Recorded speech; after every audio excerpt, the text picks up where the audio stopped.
evening, teacher and classmate. Today I will talk about one of the most terrorists hated in the United States, Timothy McVeigh. Who was Timothy McVeigh? Many of you don't have an idea who was Timothy McVeigh, what he did, and why he's still considered a danger in the United States.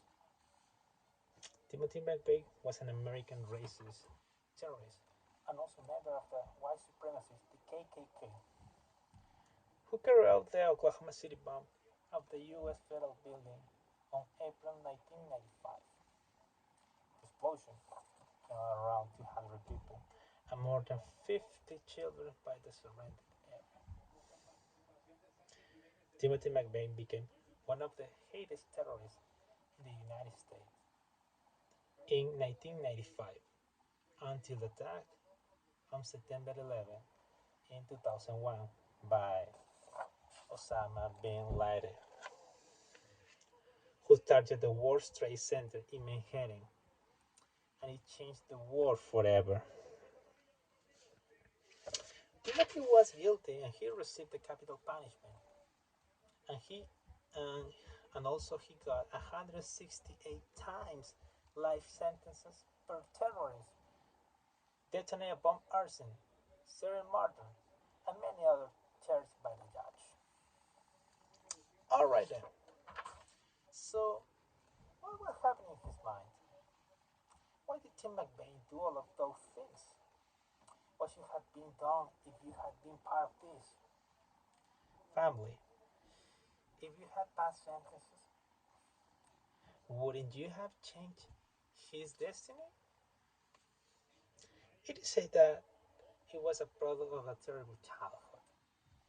Their parents weren't able to support him, and he has not such a luck with his parents. His grandpa taught him how to manipulate weapons like guns, rifles, Molotov bombs. So a really, really sad history. A really sad childhood. That was one of his answers when he was giving his version about what was happening during his childhood. But anyways, getting back to the history. In March 1993, he drove to Waco, Texas to observe the ongoing FBI actions against a group who shared the same idea about the white supremacists. So what he believes it wasn't illegal. There was another religious group called the Davidians who were suspected of selling weapons as gun dealers. Meanwhile, Timothy McVeigh made contact with the renegade members of the militia group in the Middle West, Al Qaeda. In the next 6 months, McVeigh planted a bomb and acquired 5 tons of TNT. The result, a bomb went off, destroying the front of the U.S. federal building in Oklahoma City, killing around 200 people and injuring more than 5,000 civilians. Slightly more than an hour later, that happened the bombing. McVeigh tried to get away the car that he had placed in a few days earlier. He was pulled over by the state police officer for a plate violation.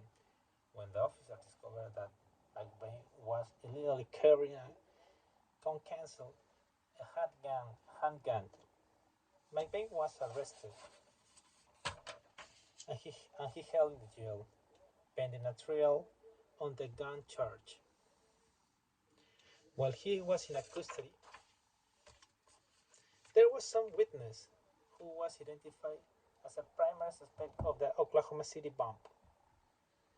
Some days after the bombing, McVeigh was taken into the federal custody. In August 1995, he was proven guilty by the prosecutor, who said the government would look for a capital punishment against McVeigh. His trial began on April April 1997, and it just took the jury 3 days to have a delivered to the verdict to prevent guilty. McBain was passed sentences to the death on June 1997. On June 11, 2001, McBain became the first federal prisoner to be executed in 1963.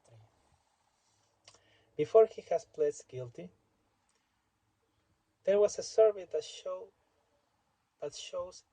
that 81% of Americans says he must have had a capital punishment. On the other hand, there are 10% that it says that he should have taken a community service. Others say the fine could have been a good deal. Thank you.